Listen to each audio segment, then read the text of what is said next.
Shri Venkateswara gold తాకట్టులో ఉన్న మీ బంగారాన్ని విడిపించి కొనబడును.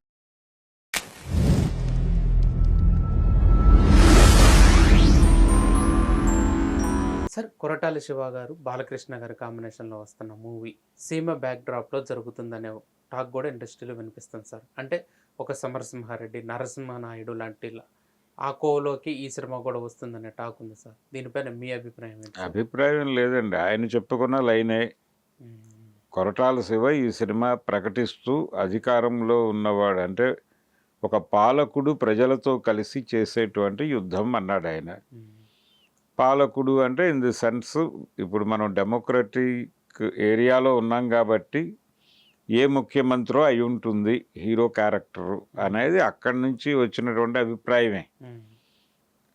లేదు ఒక ప్రాంతాన్ని అతను రూల్ చేస్తున్నాడు అని చెప్పి ఓ సోషల్ ఈవిల్ మీద ఫైట్ చేయిస్తాడేమో. ఆ కాంటెక్స్ట్లోకి వెళితే రాయలసీమ మరొకటో తీసుకుని ఆ ప్రాంతంలో అతను చెప్పిందే శాసనం కాబట్టి అతనే రూలర్.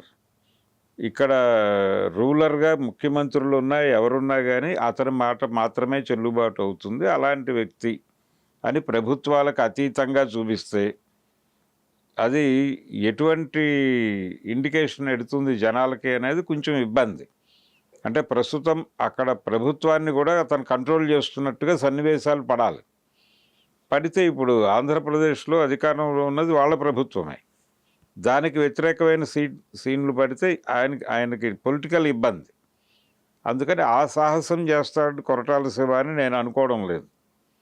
అది లేకుండా ఏదో ఒక సోషల్ ఈవిల్ మీద కేంద్రీకరించి అదేదైనా కావచ్చు, డ్రగ్ మాఫియా కావచ్చు, ఇంకొక మాఫియా కావచ్చు, అక్కడెక్కడో లొకేట్ చేసి జనంతో కలిసి యుద్ధం చేసేటువంటి ఒక ప్రభుత్వంలో పెద్ద మనిషి.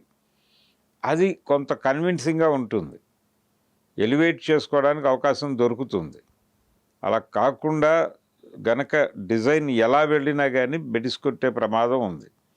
అంటే ఆయనకు ఉపయోగపడాలి, ఆయనకు పొలిటికల్గాను ఉపయోగపడాలి సినిమాగా మాత్రమే కాదు. సినిమాకి బాలకృష్ణ ఎంత ఉపయోగపడతాడో బాలకృష్ణకు కూడా సినిమా అంతే ఉపయోగపడాలి.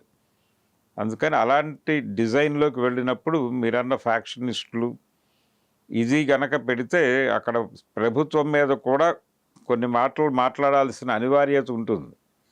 ఓకే, అది మంచిదే, మన ప్రభుత్వాన్ని మనం విమర్శించుకుంటాం అనేది ఒక పాజిటివ్ లైనే. జనాలు దాన్ని పాజిటివ్గానే తీసుకుంటారు అని ఆయన అనుకుంటే మరి అలా చేస్తారేమో తెలియదు. కానీ ఉన్న సర్కమ్స్టాన్సెస్లో ఆయన పాలకుడు అనే పదం, ఆయన రూలర్ అనే పదం చాలా ఓపెన్గానే ఒక డెమోక్రటిక్ స్పేస్లో పరిపాలకుడికి వాడి ఉంటాడు అనుకుంటున్నాను నేను. అలా వాడితే ఆయన ప్రభుత్వంలో భాగస్వామి. బాలకృష్ణ లాంటి వాడిని తీసుకున్న తర్వాత ముఖ్యమంత్రిగా పెట్టి తీరాలి. ఒక పాలకుడు అనగానే ఒక ముఖ్యమంత్రి ఒక సోషల్ ఈవిల్ మీద ఫైట్ చేయడానికి తన పదవిని పణంగా పెట్టి జనంతో కలిసి యుద్ధం చేశాడు. అది బాగుంటుంది, ఆ ఫ్రేమ్ బాగుంది. అందుకని అలాంటి కథతోనే పెడతాడని అనుకుంటున్నాం. లేదు ఒకవేళ ఫ్యాక్షన్ డ్రామా అయినా అయి ఉండొచ్చేమో, చెప్పలేము. ఆయన చెప్పిన మాట మీద మనం ఆధారపడి వెళ్ళిన కథ అంతే. ఏ రకమైన కథ చేసుకుంటాడు, ఆ డైలాగ్ని ఎలా జస్టిఫై చేసుకుంటాడు అనేది ఆయన పర్సనల్ గొడవ. కొరటాల శివ గారికి పొలిటికల్ జ్ఞానం బాగానే ఉంది. ఆయన పొలిటికల్ ఫ్యామిలీ నుంచి వచ్చినవాడు. ఆయనకి కూడా అసెంబ్లీలోకి కాలు పెట్టి అధ్యక్ష అనాలనే కోరిక ఉంది.